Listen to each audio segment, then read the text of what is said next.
The coronavirus has spread to countries across the world, but officials believe that it all started in Wuhan, China. It's believed that the virus may have originated from a market in the city where people can buy an assortment of wild game meat. The number of dead from coronavirus continues to rise, with nearly 600 deaths recorded in just 24 hours. Police are strictly enforcing the government's tough quarantine measures over the Easter holiday. In Paris, railway stations, airports and major roads will be monitored to prevent people leaving the city. Latest on the coronavirus emergency. Thousands of passengers on that cruise ship are stuck at sea off the coast of California right now, confined to their rooms as they wait for test results. The virus is spreading in the United States today, and we're going to see a significant increase in the number of cases over the next several days. Tonight, the St. Louis County executive has a warning for the family of a woman who is Missouri's first presumptive positive case of coronavirus. Keep yourselves quarantined or we will get a court order to make you.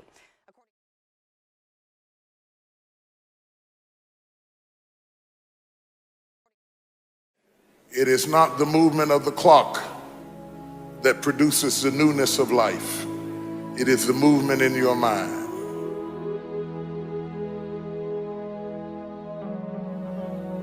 You're going to hear all kinds of things said about you. Throw it behind you. The enemies that you see today, you will see them no more. No weapon formed against you shall be able to prosper. Every tongue that riseth against you, God will condemn. This is my time.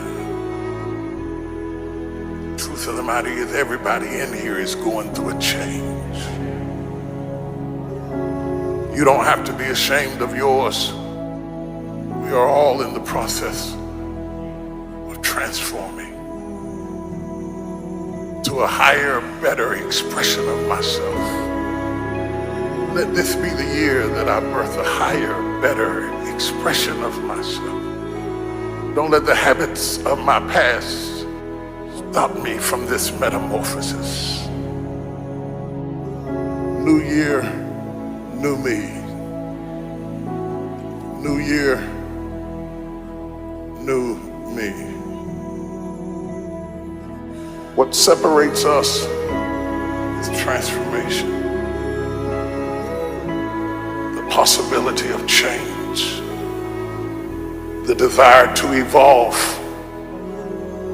The passion to get up off the ground and stop eating dirt. I'm tired of doing what I used to do. If I always do what I've always done, I'll always be where I've always been. I'm going to throw it behind me. There's somebody in this room that nobody would think would be in a church tonight, but you drew them to this place tonight because you want them to be a new me and a new year and have a new attitude and a new mind. Because the real battleground is in your mind. That's where the fight is. You lay down with it. You get up with it. You go to work with it. You can't digest your food because of it. Smiling in front of people and nobody knows that there's gunfire going off in your head. It's not a geographical location. It's not debt. It's not money. It's not haters. It's not enemies. It's not liars. It's not backbiters. That's not the battleground. Stop wasting your weapons on what people say, because it is not what they say about you that matters. It is what you say about you that threatens your destiny. You will never be defeated by what they say about you. You will be defeated by what you say about you.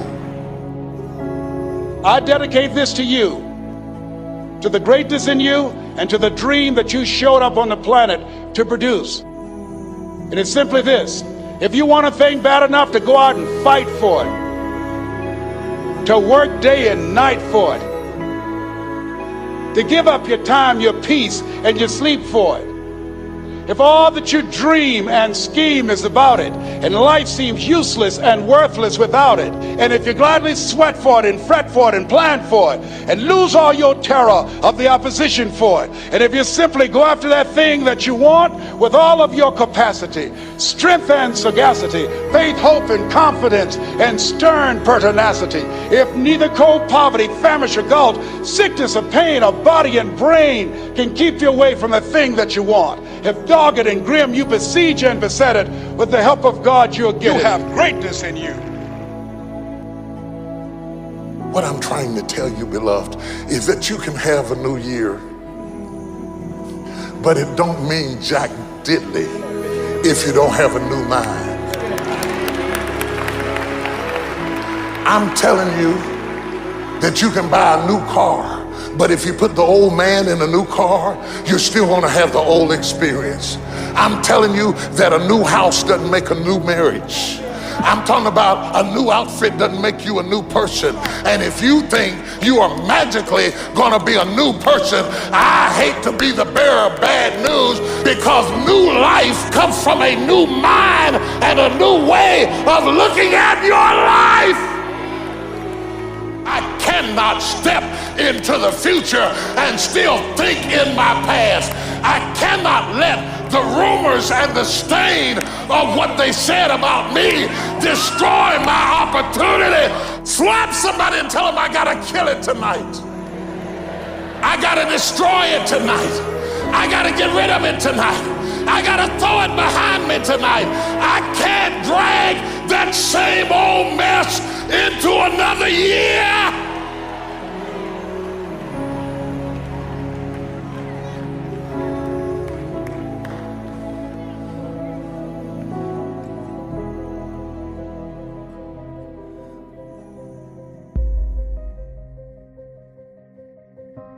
Are you committed?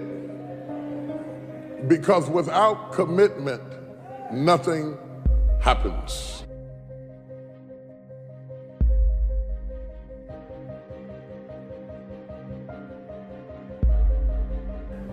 If you don't learn to give like you learn to get, every area that there is not reciprocity, it will die. Reciprocity. What do you give back for what you get? If you're not committed, you're not going to make it. Even the ones with the personalities you don't like. You have to be committed.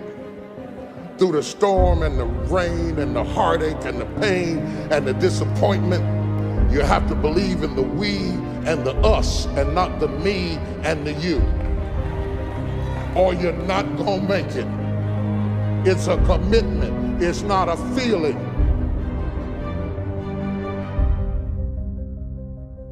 Until you have had the taste of finishing, you will not respect yourself.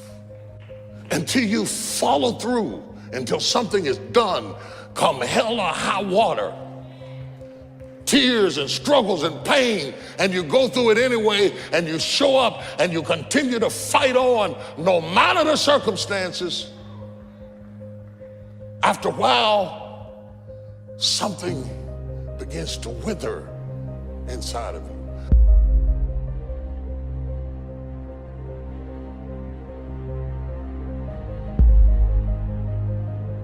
Anytime you need something that you can't give to yourself, you're at the mercy of somebody else, and when they don't come through, you got pain.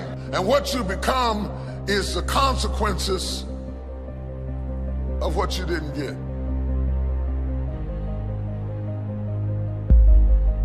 It's an urge. It's an urge. Truth be told, every champion has felt it. Every president has felt it. Every king has felt it. Every lion has felt it. Every winner has felt it. Every soldier has felt it. Every victorious person has felt it. The urge to quit. Don't you give up on your dream. don't care if you don't have the money, and you don't have the help, and you don't have the family for it, and you don't have the background for it, and you don't have the friends for it.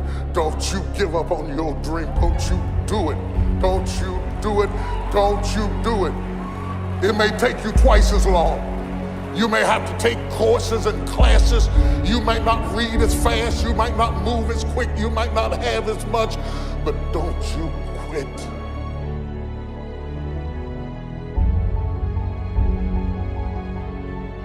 Don't you quit. You do make a difference. You do make a difference. You do make a difference. As weak as you are, as tired as you are, as many mistakes as you made, you do make a difference. There is something they would lose if you were not there. There was something that they would miss if you were not there. You do make a difference. We all have things that we're believing for, dreams that we want to accomplish, problems we're hoping will turn around. Maybe it's to see our family restored, to lose some weight, to break an addiction, to start our own business. But sometimes as it goes on month after month, even year after year, and we don't see anything changing, it's easy to get discouraged and think, it's never gonna happen. This is as good as it gets. I'll just learn to live with it. We all go through disappointments, setbacks, loss. Pain is a part of life. It's easy to get discouraged, even bitter. Think, why is this happening to me? Sometimes we look at pieces in our lives that don't make sense. The key is what we do in our times of pain. Pain will change us. Heartache, loss, disappointments, they don't leave us the same. Every painful time, even though you don't like it, it's developing something in you that can only be developed in the tough times. Eventually, that will pass. You'll get through it, but you will be different.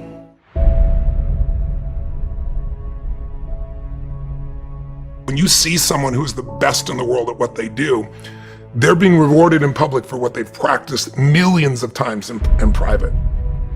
George Bernard Shaw said there are two kinds of people in life. You know, he said those that make things happen, those that watch things happen, and those that don't know what happened.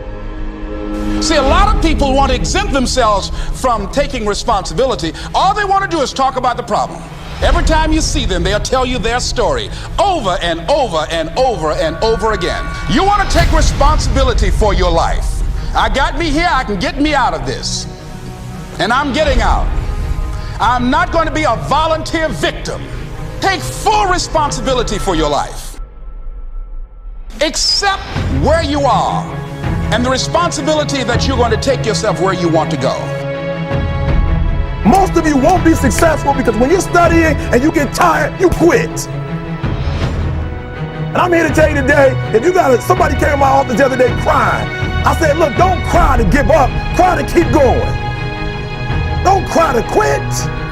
You already in pain, you already hurt, get a reward from it. Don't go to sleep until you succeed. Listen to me, I'm here to tell you today that you can come here, you can jump up, you can do flips, you can be excited when we give away money, but listen to me, you'll never be successful until I don't have to give you a dime to do what you do. So part of beginning to get unstuck, you've got to decide that the behavior pattern that you have adopted doesn't work for you. You've got to change your strategies, and changing your strategy means reinventing your life, recreating you, and you have the power to do that. You can decide that you're going to change, that you're not going to be a wimp. You can decide that you're going to stand up to life. You can decide that I'm going to live each day as if it were my last. You have the power to make that decision. You can decide, I'm going to work on myself and develop myself. I'm going to empower me. And all of these things that are happening to me right now,